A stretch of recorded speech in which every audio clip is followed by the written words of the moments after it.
Uns 750 infants de Puigcerdà han participat aquest divendres a la tradicional Rua de Carnestoltes, que, com sempre, ha portat música, color i disbauxa als carrers de la vila.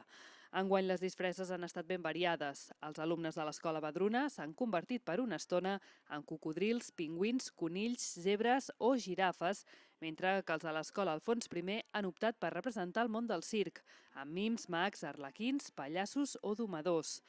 Els alumnes de l'Escola Llums del Nord han escollit enguany els personatges de Buscant a Wall-E.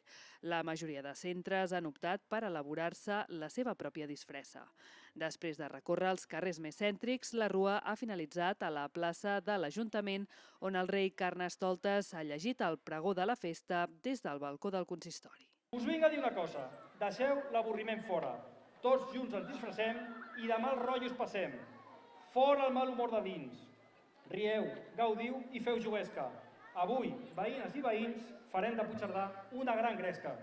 També han dit la seva els representants de sisè de primària dels diferents centres educatius, els quals han aprofitat per fer algunes reivindicacions.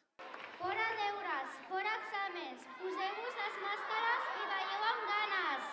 Jornada intensiva i a casa anirem! Estem cansats de fer deures, tant treballar i tant estudiar. Que no ho veu, senyor Carnestoltes, que necessitem més temps per jugar? I us diem que quan el carnaval al final arribarà, esperem que vosaltres, l'Ajuntament, comenceu a treballar. A la tarda, els alumnes més petits han gaudit d'un conte-contes a l'Escola Alfons I i la resta de teatre i màgia al Casino Ceretà i també a l'Institut Pere Borrell.